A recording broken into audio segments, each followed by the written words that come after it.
Primero de nada, bienvenidos todos y muchas gracias por estar aquí en un día de primavera, cosa extraña. Lo primero de todo, tengo que disculpar la presencia del señor alcalde, que está fuera de la ciudad, y acto seguido dar las gracias al fiscal general del Estado, que honra la ciudad con su presencia. Yo creo en buena ley que mi papel acaba aquí y le cedo la palabra, como no puede ser de otro modo, a don Álvaro Gil Robles. Pues buenas tardes. Una vez más nos reunimos en esta Academia de San Quirze para continuar con el ciclo de conferencias sobre sociedad y valores, este año especialmente el valor de la justicia, que como ya hemos comentado varias veces nos parece que es extraordinariamente importante reflexionar en torno a lo que significa la justicia en sí misma en nuestro país. Hoy tenemos que agradecer de manera muy especial la presencia de don Eduardo Torres Dulce, fiscal general del Estado, que ha tenido la amabilidad y la gentileza de aceptar venir a pronunciar esta conferencia. Y tengo que decir también que con enorme generosidad, cuando se lo propuse, no dudó ni un momento en decir que sí, y por lo tanto yo aquí hoy se lo agradezco en público, y además porque hace el esfuerzo doble de venir de San Sebastián, donde ha estado esta mañana inaugurando el Congreso Anual de la Asociación de Fiscales Progresistas, si mal no equivoco, y tiene otro compromiso esta tarde. Por lo tanto, muchísimas gracias. Presentar al fiscal general en nuestro país es muy complicado porque todo el mundo sabe quién es el fiscal general, pero yo no me resisto a decirles que tienen ante ustedes a un jurista de verdad profundamente entregado a su vocación, a su carrera, desde que ganó las oposiciones y optó después por la carrera fiscal, podía haber sido magistrado, pero optó por la carrera fiscal, y desde entonces, pues empezando por Sevilla, Guadalajara y Madrid, toda su carrera ha sido dedicada a la justicia, al servicio de la justicia en puestos de responsabilidad. Ha sido fiscal de sala del Tribunal Supremo, ahora creo que es fiscal sala del Tribunal Constitucional, donde supongo que tendrá la plaza reservada, y desde el 30 de diciembre de 2011 fiscal general del Estado. Yo creo que además de este esbozo en el orden de su trayectoria profesional en la magistratura y en la fiscalía, a mí me gustaría destacar dos elementos más. Para mí, como profesor de universidad, hay uno que es excelente grato, y es que también ha dedicado parte de su tiempo a la docencia, a la enseñanza, a la universidad, en la Universidad Autónoma, aunque obtuvo el título por la Complutense, si mal no recuerdo, y después ha estado en la Autónoma, en el ICADE y en el CEU, entre otros centros. Yo tengo también buenos recuerdos del CEU, aunque pertenezco a la Complutense, que es para mí la universidad. Luego hay otras cosas, ¿no? Pero bien, la trayectoria académica es importante, sus publicaciones también, en materia de derecho penal, procesal, etcétera, no les voy a cansar con ello, y enriquece esta función del jurista. Y finalmente, también lo saben ustedes, hay otra faceta, don Eduardo Torres Dulce, de la que hoy no vamos a poder aprovecharnos, que es su conocimiento en materia de cine, porque ha sido alguien que ha tenido una actividad como crítico durante muchísimos años en revistas profesionales, en la televisión, con aquel programa de Garci, que yo lo recuerdo, etcétera. Pero bueno, otra vez le invitaremos, cuando hablemos del valor de la cultura, del cine, el arte, el teatro, y él se acepta, pues lo tendremos aquí hablando de otros temas. Yo simplemente con estas brevísimas pinceladas quería darle paso a su intervención, de verdad agradeciéndole otra vez en nombre de la Fundación Balsaín, de su presidente, alcalde de La Granja, que está aquí presente, y de las autoridades que nos acompañan y de todos los que están en esta sala. Muchas gracias de verdad. Muy buenas tardes, ilustrísima señora alcaldesa en funciones de esta ciudad de Segovia, excelentísimo señor presidente del Tribunal Superior de Justicia, presidente de la Audiencia Provincial, querido fiscal jefe de la Fiscalía de Segovia, señor presidente de la Fundación de Balsaín, querido Álvaro Gil Robles.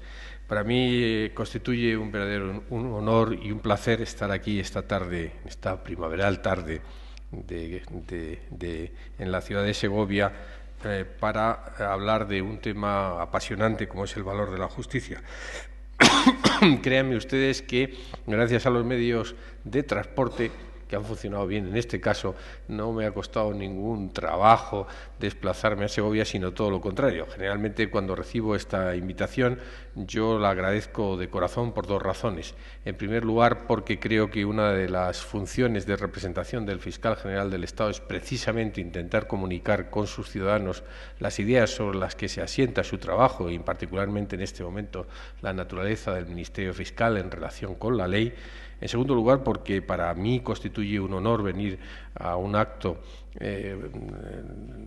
organizado por la Fundación Balsaín, comprometida en la defensa de los derechos humanos y en la difusión de la idea de democracia como valor irrenunciable del ser humano, que para mí han sido uno de los horizontes de mi vida. He pasado 17 años de mi carrera profesional, prácticamente casi la mitad destinado en la Fiscalía del Tribunal Constitucional, y estoy profundamente comprometido con la lucha de los derechos y de las garantías fundamentales y de los derechos humanos. Y finalmente es además un placer acudir a la llamada de Álvaro Gil Robles, a quien conozco desde hace tiempo, que encarna pues toda una saga de ilustres juristas comprometidos con la libertad y la democracia de este país. Estuvo a punto de ser profesor mío en la Complutense, pero yo no caí en su grupo, caí en las manos, y bien agradecido que le estoy, del profesor Gaspar Ariño, dicho sea paso, ¿no?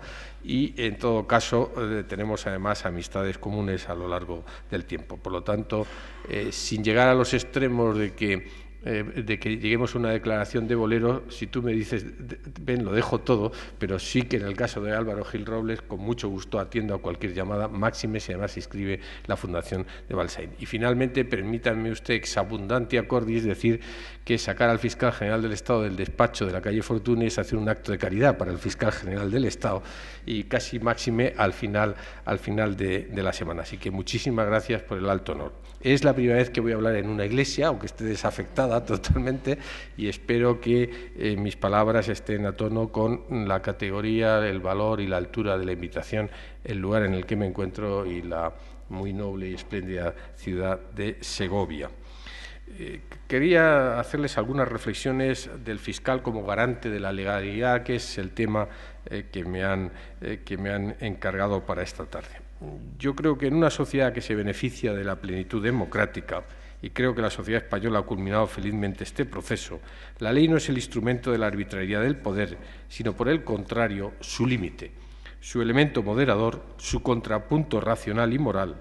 De este modo, la democracia es indisociable del imperio de la ley, pues solo es libre el pueblo que se somete a los mandatos legítimamente emanados de sus representantes. Por eso las sociedades decentes, en palabras de Isaiah Berlin, el pensador liberal al que voy a citar con frecuencia esta tarde, erigen desde la antigua República Romana magistraturas que tienen por eminente misión asegurar que las leyes se cumplan. Y por eso constituye en mi caso motivo de singular satisfacción dirigir en nuestros días los designios de uno de los órganos más cualificados para ello, con un encargo especialmente dedicado por nuestra Constitución, como es el Ministerio Fiscal. Sin embargo, no siempre ha estado clara la ubicación institucional del fiscal en España. Cuando Álvaro Gil Robles me decía que era difícil presentar al fiscal general del Estado, me he alarmado, porque durante bastante tiempo hay que decir que ubicar al fiscal general del Estado dentro del mapa constitucional no es fácil. Luego ha derivado hacia un elogio que le agradezco, quizás excesivo, de mi persona.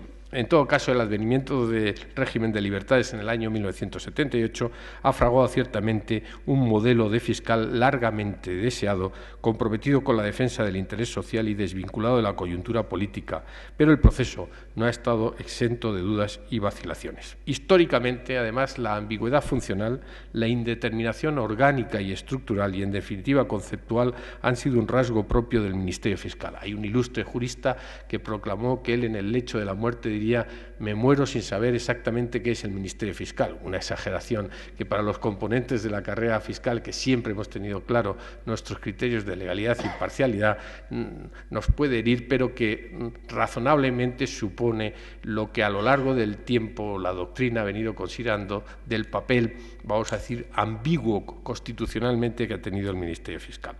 Rasgos que no pasaban desapercibidos para uno de mis profesores en la Complutense, don Leonardo Prieto Castro, cuando en el discurso pronunciado el 3 de junio de 1976 en la Real Academia de Jurisprudencia y Legislación, cuando se conmemoraban los 50 años de la creación del Estatuto del Ministerio Fiscal, que es de 21 de febrero de 1927, dijo lo siguiente: al ser el Ministerio Fiscal un instituto que no exige y tal vez no necesite ni le convenga una delimitación conceptual ni técnica tan precisa como la de los órganos jurisdiccionales, puede ser tergiversado para el logro de las finalidades distintas de las propiamente jurídicas y sociales, que en su pureza son las suyas peculiares. Para que vean ustedes que el tiempo pasa, pero cuando se tiene clarividencia de juicio, como en este caso el profesor Prieto Castro, puede diseñar este aspecto. Sortear el riesgo de tergiversación de la figura del fiscal ha exigido no pocos esfuerzos, pues siempre ha resultado tentador para cualquier gobierno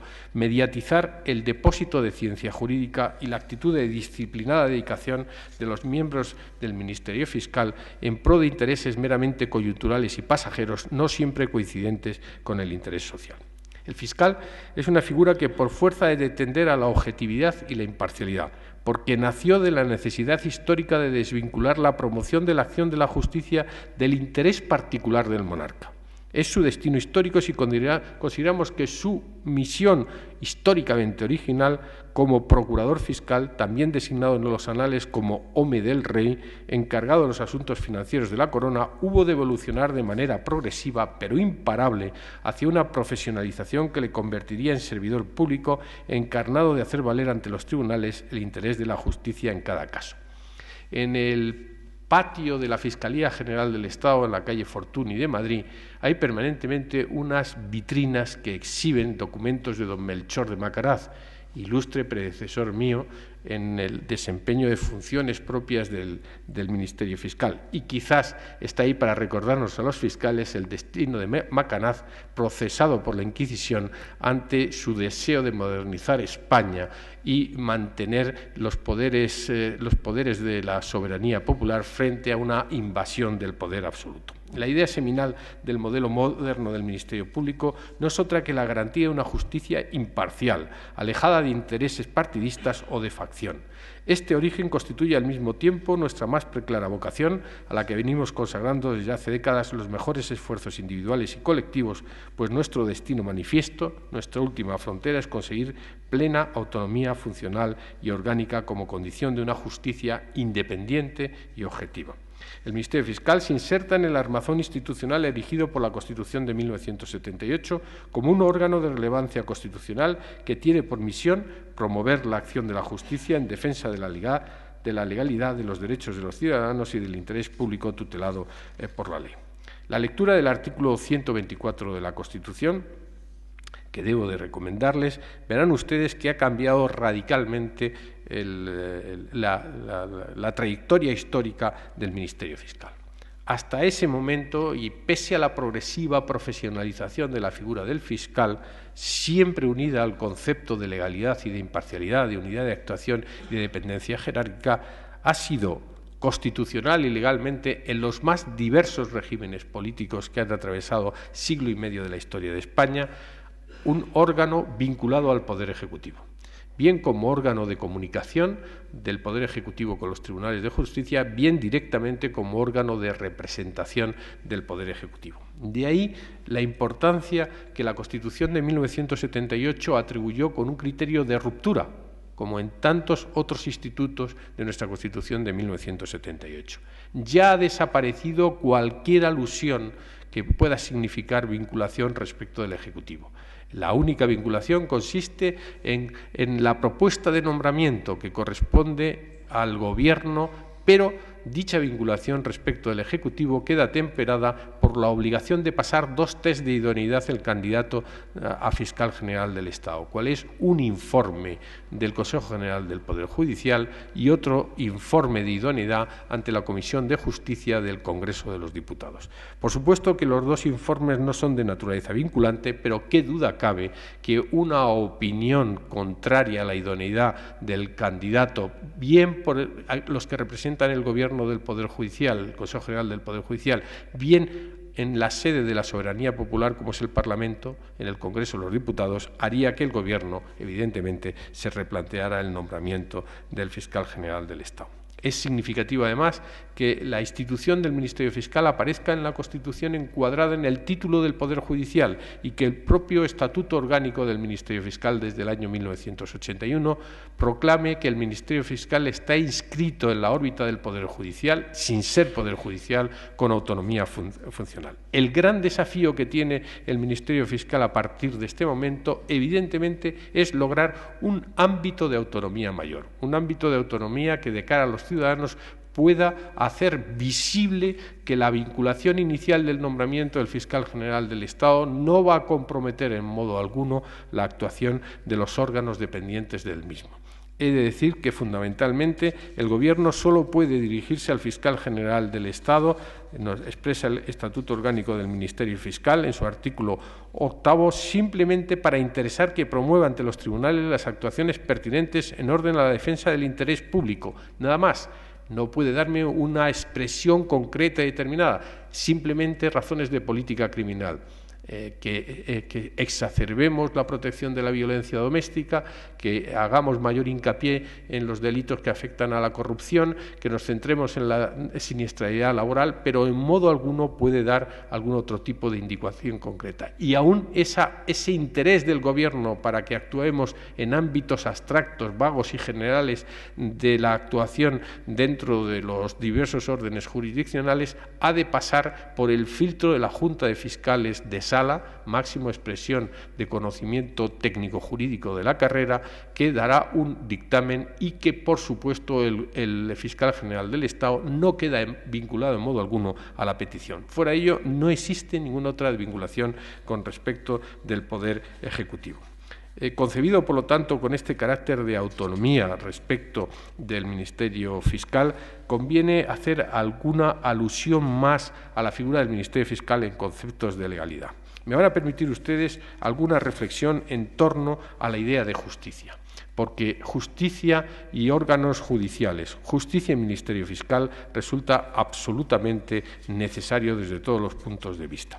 La arquitectura de la justicia dentro de la Constitución es muy clara, es realmente llamativa dentro del contexto de las constituciones europeas y se basa fundamentalmente en situarlo en el artículo 1.1 de la Constitución como valor superior del ordenamiento jurídico. Yo no sé si ustedes han leído la Constitución, en parte o en general. Yo recuerdo siempre que mi maestro, don Julián Marías, decía que la Constitución iba camino de emular al Quijote, el libro que por antonomasia de todos los españoles deciden en cualquier instancia de encuesta decir que es uno de sus libros favoritos. Y decía don Julián Marías que la historia más o menos es la siguiente. De pequeño se fuerza al español a que lea el Quijote. No es un libro precisamente para que sean los niños o los adolescentes los que se acerquen al Quijote, en términos generales, siempre habrá excepciones. Y la tendencia, por lo tanto, es a un cierto rechazo A continuación, y ante el abrumador estado de la situación de que todo el mundo le dice ¿cómo no has leído el Quijote?, pues de alguna forma el español se compra un Quijote, lo hojea, si es posible una versión resumida, incluso lee la versión resumida y sintética, ve una serie de televisión, una película, y decía don Julián Marías, llega al final de su vida convencido de que ha leído el Quijote sin haber leído el Quijote. Bien, desgraciadamente a veces la Constitución sucede algo parecido. Probablemente la palabra esto es inconstitucional es un mantra en la vida política, social, económica e incluso ciudadana, ¿no? Pero ese mantra de que esto es inconstitucional, que no hace sino honor a la necesidad de que la Constitución se encarne cotidianamente en nuestras vidas, como debe ser concretamente, es la guía de la vida cotidiana, sin ningún género de dudas, hace que con bastante frecuencia los españoles citen vagamente la Constitución, convencidos de que la Constitución dice una cosa cuando no lo dice o lo dice de forma absolutamente contraria. Si ustedes leen el artículo 1.1, que es el pórtico donde se define a España como un Estado social y democrático de derecho, viene a continuación la proposición de los valores superiores del ordenamiento, que son la libertad, la justicia, la igualdad y el pluralismo político. Toda la Constitución española se basa fundamentalmente en que nos encontramos en un Estado social y democrático de derecho regido por la libertad, la justicia, la igualdad y el pluralismo político. Todo el sentido constitucional podemos y debemos reducirlo a ello, orientarlo a ello, interpretarlo a ello. La soberanía nacional en el pueblo español está en el segundo párrafo y la forma política del Estado en la monarquía en el tercer párrafo del artículo 1. No acaba ahí la significación de la justicia. Si ustedes van al artículo 9.1, verán que se dice que los ciudadanos, por lo tanto todos nosotros y los poderes públicos, en lo que a mí me corresponde, estamos sujetos a la Constitución y al resto del ordenamiento jurídico. Luego, somos un Estado basado en la legalidad constitucional y en la legalidad ordinaria. No hay convivencia democrática, no hay Estado democrático sin la expresión de la soberanía nacional que se expresa parlamentariamente, autonómicamente y de forma centralista también en la Constitución y en el resto del ordenamiento jurídico. A continuación, en el párrafo tercero, la Constitución garantiza determinadas instituciones que son básicas. El principio de legalidad, que es en buena parte lo que nos trae aquí esta tarde, la jerarquía de las normas, la publicidad de las normas, la irretroactividad de las disposiciones sancionadoras no favorables o restrictivas de derechos individuales, la seguridad jurídica, la responsabilidad y la interdicción de la arbitrariedad de los poderes públicos. Este es el armazón en el que nos movemos el concepto de justicia inmediatamente de ley en el ordenamiento jurídico y en la Constitución. Añaden ustedes el concepto de derechos inviolables inherentes a la dignidad de la persona humana y la interpretación conforme a la Declaración Universal de Derechos Humanos y los tratados internacionales fijados y ratificados, signados y ratificados por España, que están en el artículo 10, y la especial expresión que para los derechos fundamentales está presente en los artículos 13 a 30 de la Constitución. Esta es el gran armazón que significa la legalidad en la expresión de justicia en nuestra Constitución. Hay algo más que les afecta a ustedes muy directamente, a nosotros, a todos los ciudadanos, que es el concepto de tutela judicial efectiva que está en el artículo 24.1 de la Constitución. Este concepto de tutela judicial efectiva, que ampara básicamente el acceso a los tribunales, el acceso a los recursos y a no padecer indefensión, cierra de alguna forma el arco de este concepto de legalidad que podría en términos penales igualmente extenderse al principio de legalidad comprendido en el artículo 25.1 de la Constitución. Por lo tanto, vivimos en un estado de legalidad democrática, estamos sujetos a la legalidad democrática. Este es nuestro orgullo, esta es también la esclavitud gozosa a la que nos tenemos que someter. Cuando de alguna forma los jueces y fiscales malinterpretamos la Constitución o las leyes, estamos haciendo un daño severo a la convivencia democrática. Cuando los poderes públicos, los partidos políticos no acatan respetuosamente, crítica pero respetuosamente las decisiones de los tribunales, las decisiones emanadas del Parlamento Central y Autonómico, están dañando severamente la convivencia democrática que se basa en ese respeto estricto de la legalidad. Una legalidad que no son las tablas inscritas por la ley, una legalidad que se basa fundamentalmente en el dinamismo de la realidad social que obliga a reinterpretar la Constitución y las leyes de forma progresiva, de manera continua, de manera que la expresión de la voluntad popular no quede congelada por una distancia enorme respecto de la realidad social. Hay a veces un daño evidente respecto de las leyes. Hay quien cree que las leyes pueden cambiar el mundo. Difícilmente cambian el mundo. Lo que cambia el mundo son precisamente las personas, los movimientos de los ciudadanos.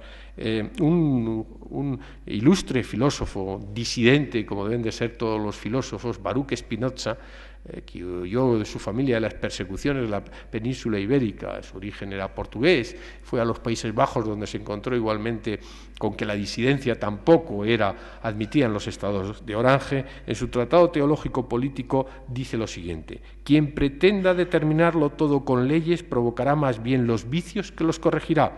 Lo que no puede ser prohibido es necesario permitirlo, aunque muchas veces se siga de ahí algún daño. Qué gran reflexión la que Baruch Spinoza en el siglo XVII en Holanda nos transmitía. No todo ha de regularlo las leyes. Dejemos que sea la ciudadanía la que rija sus propias relaciones. Muchas veces el exceso de legalidad, el exceso de regulación hace un enorme daño a la convivencia y a la realidad ciertamente democrática. Yo quiero ponerles un ejemplo que nos afecta muy directamente al Ministerio Fiscal: el Código Penal. Actualmente se inicia una nueva reforma del Código Penal que está a punto de llegar a las Cortes, promovida por el Gobierno de la Nación. Una profunda reforma, más de 100 artículos del Código Penal, que aunque el informe del Consejo Fiscal vaya a ser técnicamente crítico para buena parte de las instituciones que se corrigen o que se ponen en marcha en ese Código Penal, pero en el prólogo de nuestro informe que hemos enviado al Gobierno advertimos de la mala deriva que la calidad de legalidad del Código Penal está teniendo.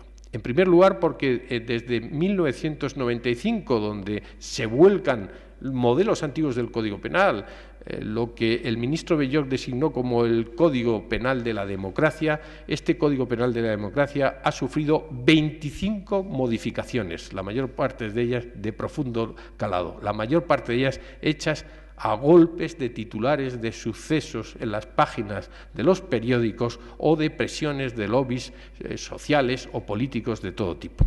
Es difícil encontrar en ninguna parte del mundo, desde luego no en la Unión Europea, que uno de los pilares de la convivencia democrática, como es el Código Penal, pueda haber sido variado y sustancialmente y en zigzag en muchas ocasiones, sin mucho tino, en 25 ocasiones. Esto revela cómo la calidad de la legalidad, aunque exista la legitimidad de su proclamación en el Parlamento como expresión de la soberanía nacional, debe tener los límites que Baruch Spinoza en su Tratado Teológico Político les he expresado anteriormente. Hay más. En España actualmente tenemos una excesiva fragmentación de la calidad de las resoluciones normativas. Cada vez más lo que debería ser regulado por ley lo es por Real Decreto Ley, y lo que debería ser por ley es regulado en reglamentos o órdenes en jerarquía normativa. Esa jerarquía normativa de la que les he hablado en el artículo 9, que es una de las exigencias constitucionales, resulta por muchas y muy variadas razones burlada. Lo que debería ser excepción se convierte en realidad.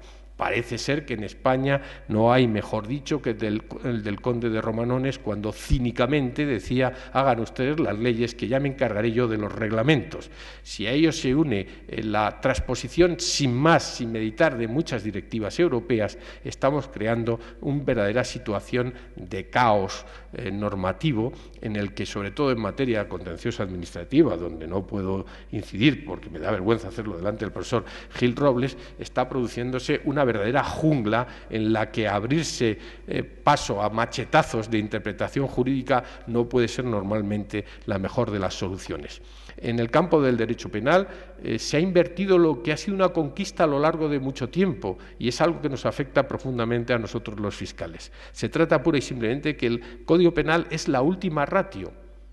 En el pacto social del que hablaba Rousseau, sobre el que trataron de formas distintas Hobbes, Locke y el barón de Montesquieu, todos ellos, el Código Penal progresivamente desde Beccaria, desde los ilustrados del siglo XVIII, es la última ratio. Cuando la sociedad no encuentra otros procedimientos para arreglar los daños que se ha producido la convivencia en el pacto social, debe de recurrir al Código Penal.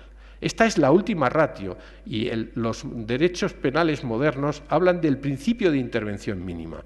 Debe de intervenirse mínimamente en aquellas conductas en que el reproche penal debe conllevar una sanción correspondiente. Pues bien, tenemos un Código Penal en el que el principio de intervención mínima, que así rezaba la exposición de motivos del texto de 1995, se ha convertido en un principio de intervención máxima y donde prácticamente y progresivamente casi todas las conductas, muchas de ellas de carácter puramente administrativo, resultan elevadas a la categoría del Código Penal. Es muy difícil, por lo tanto, gobernar una sociedad que solo cree en el reproche penal para arreglar las dificultades de convivencia que se puedan suscitar respecto de la misma. Es ahí, por lo tanto, donde el Ministerio Fiscal debemos de intervenir con una interpretación siempre constitucional. No podemos, ante esta proliferación de fragmentación de normas, a la que hay que añadir además el decalage que se produce entre normas autonómicas, normas del Estado central, con conflictos de competencias, con peleas de competencias en torno al proteico título 8 de la Constitución, un panorama que ciertamente está complicando extraordinariamente la interpretación. A ello, debo decirlo de todas formas, que se une además algo que conviene decir con mesura, con educación, con moderación. Tengo aquí ilustres amigos representantes del Poder Judicial, pero que está presente, y es el enorme desconcierto que producen resoluciones judiciales en las que a los ciudadanos, ante una misma situación, resultan distintamente resueltas por los tribunales de justicia. Ese principio de legalidad que requiere la certeza, la precisión, está siendo cada vez más evadido con interpretaciones ante las que muestro mi respeto, pero que en muchos casos no tienen en cuenta la labor unificadora de la jurisprudencia de los tribunales internacionales, por ejemplo el de Estrasburgo, y desde luego la obligación, artículo 5.4 de la Ley Orgánica del Poder Judicial, de respetar la jurisprudencia del Tribunal Constitucional y al menos igualmente las de las salas del Tribunal Supremo. Esto está creando situaciones de inseguridad jurídica, está perjudicando el valor seguridad jurídica del artículo 9.3 de la Constitución, que es un valor muy importante, porque permite la estabilidad de la ley dentro de la sociedad, que todos sepamos que los tribunales de justicia podemos acceder en igualdad, pero que los tribunales nos van a tratar igualmente, no solamente en el trato procesal, sino también y fundamentalmente en las respuestas correspondientes. No parece de recibo que una misma carta de despido para dos trabajadores con el mismo contenido resulte despido improcedente en un juzgado y en el de al lado de lo social despido procedente, con olvido en algunos casos de una jurisprudencia asentada acerca en esos supuestos concretos y determinados. Para la fijación, creo que se impone en la reforma procesal que viene inevitablemente la institución del precedente anglosajón, que quizás sea una institución excesivamente rígida, porque el overruling, la posibilidad de cambiar el sentido de las resoluciones judiciales, a veces es excesivamente rígido, pero que permite estabilidad del sistema. Y que tiene además un profundo valor económico, que en los tiempos que corren conviene no olvidarse de él. Que sepamos las empresas, que sepan los sindicatos, que sepamos los grupos sociales, que sepamos los ciudadanos a qué atenerlos en las resoluciones, siempre, evidentemente, con la libertad que impetra la independencia judicial del artículo 117.3 de la Constitución, resulta ciertamente importante. Por ello, el Ministerio Fiscal es importante. En primer lugar, porque estamos sujetos al principio de legalidad. Nosotros no tenemos el criterio de oportunidad. A diferencia de los fiscales de las películas, de las series o de testigo de cargo, yo no puedo elegir si llevo o no llevo a juicio, ni don Antonio Silva, que está aquí presente, lleva a juicio o no un caso, atendiendo a la viabilidad, atendiendo a si tenemos más o menos pruebas, atendemos si va a causar un trastorno o no social. En los países anglosajones rige el principio de oportunidad. Puedo elegir si llevo o no a los tribunales. Y no tengo más responsabilidad que la política que evidentemente se produce en esos términos. Nosotros estamos sujetos al principio de legalidad. Nos tenemos que mover obligatoriamente, somos esclavos, obedientes, gozosos del principio de legalidad. Con ello no quiero decir que no sea bueno un principio de oportunidad arreglada, que de facto en los tribunales, a través de las situaciones de conformidad, se está produciendo, pero que no olvidemos nunca que estar sujetos al principio de legalidad supone estar sujetos a la soberanía nacional y permanecer en el equilibrio de la división de poderes. Ni los jueces deben de adoptar, y los fiscales menos, actitudes interpretativas que vayan más allá de su función, constituyéndose en legisladores, ni los legisladores, evidentemente, se pueden permitir la intromisión en las acciones propias del Poder Judicial.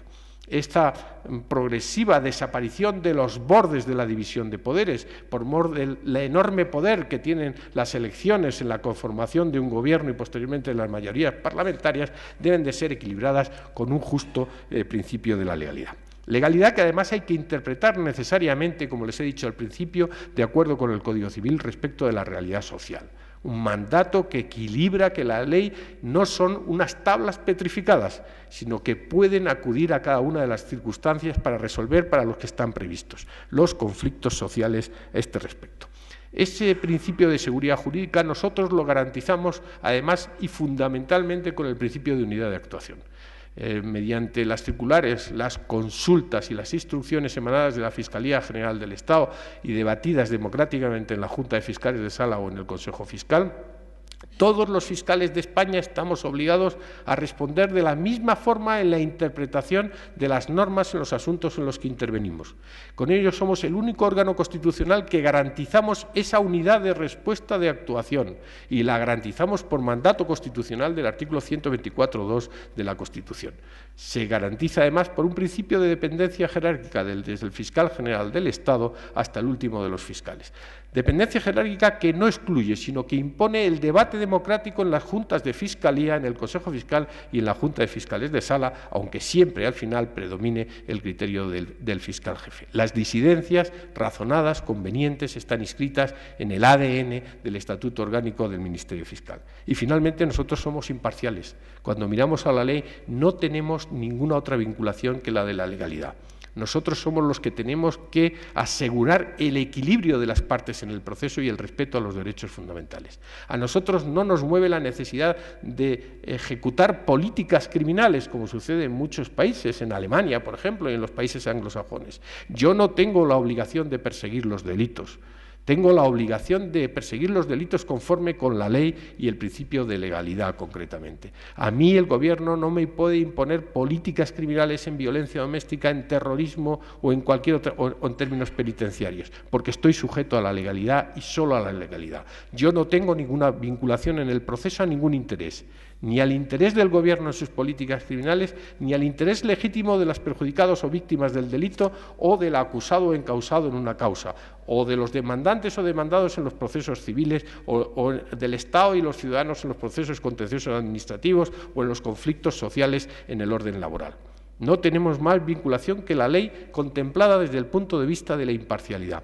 Y esto dota al Ministerio Fiscal de una enorme potencialidad para transformar la ley, para actuar ante los tribunales de justicia. Porque además el artículo 124.1 de la Constitución nos impone ser activos, somos promotores activos de la acción de la justicia. No podemos ser un pasivo. Probablemente estarán ustedes leyendo en los periódicos continuamente las actuaciones del Ministerio Fiscal. Y es que somos un motor en la promoción de la acción de la justicia, del valor justicia previsto en el artículo 1.1 de la Constitución que les he leído al principio de mi intervención. Además, en segundo lugar, somos promotores de satisfacción de intereses sociales ante los tribunales de justicia. Precisamente esa realidad social por la que se interpreta la legalidad conforme con el Código Civil tiene en nosotros activos promotores de que las leyes se interpreten conforme a esa realidad social. Actualmente estamos actuando en unos términos de derecho de consumo, con acciones de cesación, en el campo de las preferentes, que está ahora tan absolutamente presente en los debates de los medios de comunicación social, político y en cualquier otro campo. El interés social es algo que representa realmente nosotros. Nosotros lo tenemos muy presente no solamente ahí, sino el interés del menor, por ejemplo, en los pleitos de familia. la protección y reformas de menores, donde somos campeones de esa protección o de reforma de los menores, y tantos otros campos en los que la satisfacción del interés social está ahí previsto.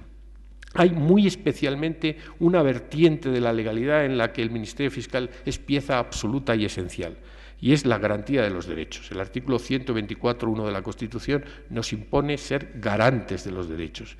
Esa garantía de los derechos implica fundamentalmente que en su concepto de esclavo de la legalidad y de exigencia de imparcialidad, nosotros en esa posición centrada, exigente para la tutela judicial efectiva y todos los derechos del 24.1 y del 24.2, nuestro único objetivo en el proceso es sanar los defectos, atender el equilibrio de las partes y el respeto y garantías de los derechos fundamentales. Por supuesto que todas las partes en el proceso, el juez se encargará de ello también, deben de actuar así, pero es que nosotros tenemos un mandato constitucional.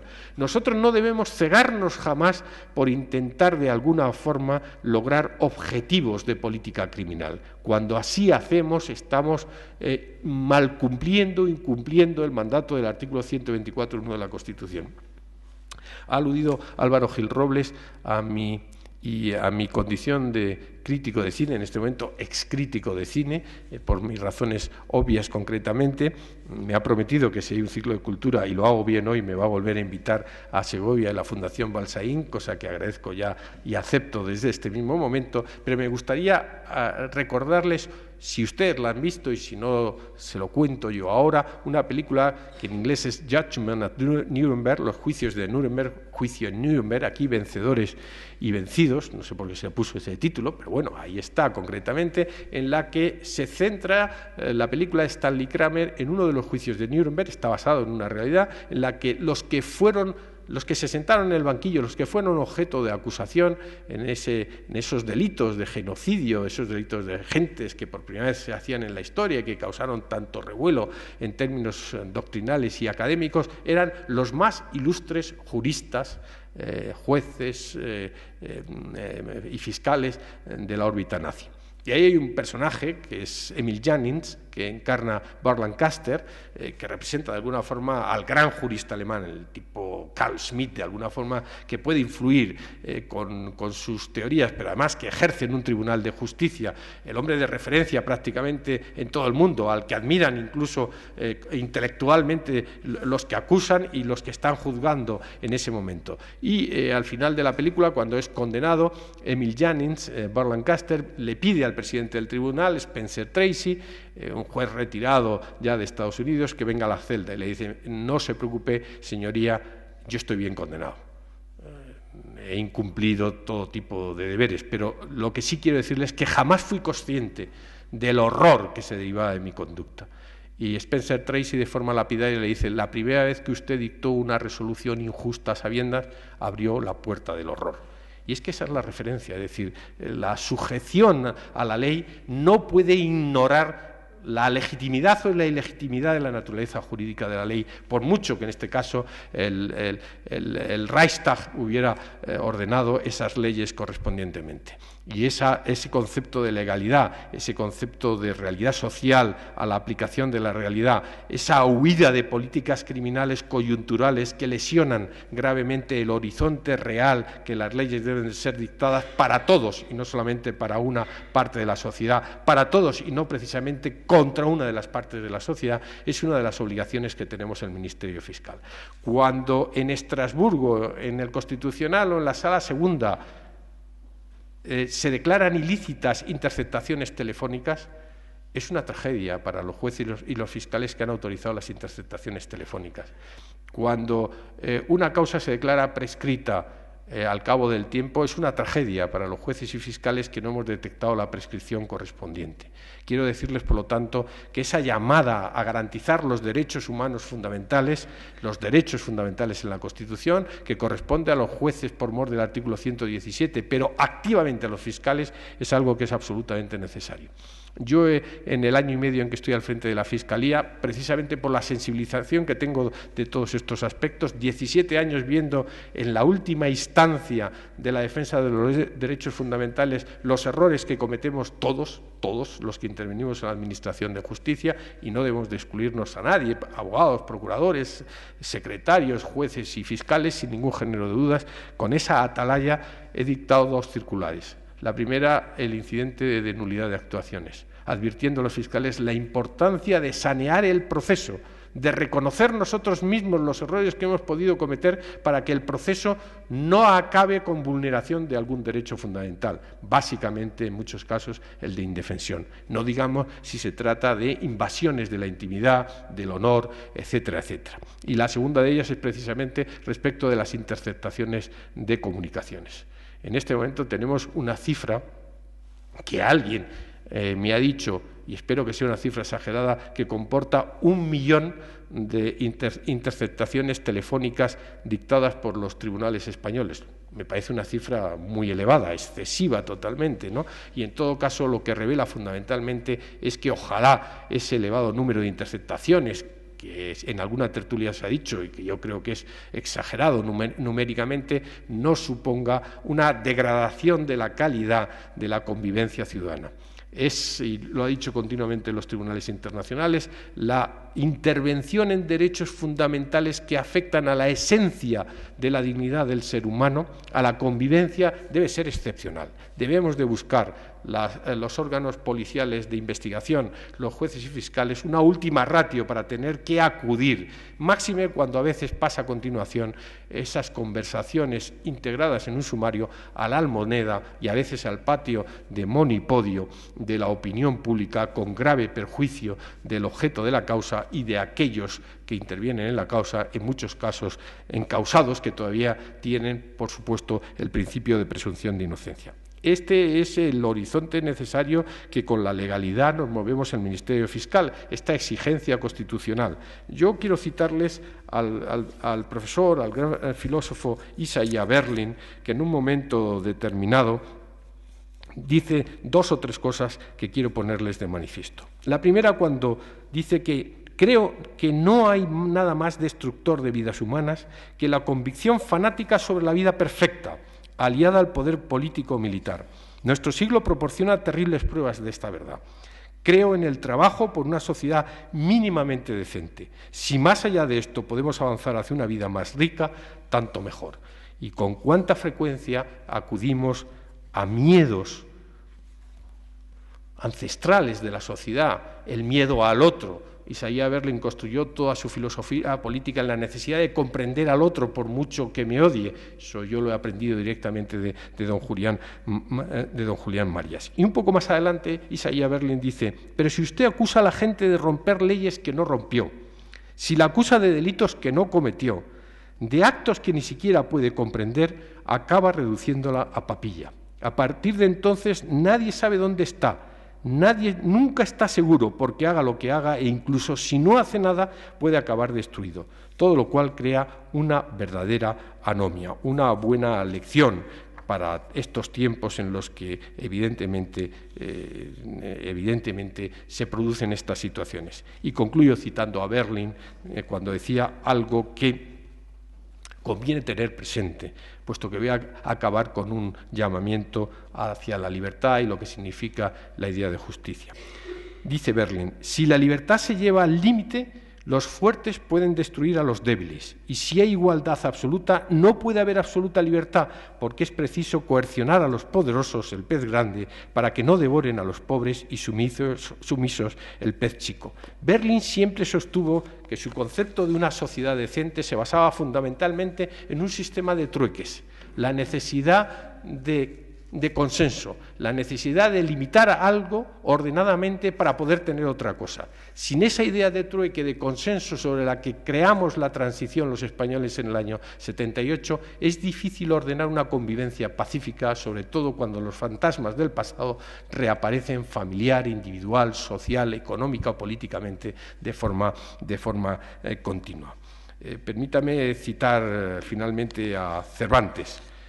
Cervantes en el Quijote que hay que leer, aunque solo sea para llevar la contraria a don Julián Marías, en la parte segunda, habla de la libertad. Don Quijote, el caballero de la Mancha, que era loco pero muy cuerdo en muchas cosas, que era idealista pero muy realista, probablemente como lo era también don Miguel de Cervantes, y del que en el capítulo 68 de esa segunda parte, 58 de esa segunda parte, dice lo siguiente: la libertad, Sancho, es uno de los más preciosos dones que a los hombres dieron los cielos. Con ella no pueden igualarse los tesoros que encierra la tierra ni el mar encubre. Por la libertad, así como por la honra, se puede y debe aventurar la vida. Y ustedes no duden de ninguna forma que sin libertad no hay ley. Y sin ley no hay libertad. Y ese binomio es absolutamente imprescindible para que todos nos entendamos en la forma de estar juntos. Esta tarde estamos aquí juntos porque hemos querido estar juntos y porque nadie nos lo prohíbe. Y nadie debe prohibirnos querer estar juntos para escuchar, debatir, contradecirnos o sostener lo contrario, siempre en el entendimiento del otro. Permítame que acabe finalmente, además de agradecer esta agradable tarde aquí con ustedes en la iglesia de San Quirce, al profesor Álvaro Gil Robles, su extremada generosidad conmigo y a la Fundación Balsaín, con una anécdota cinematográfica que me gusta citar.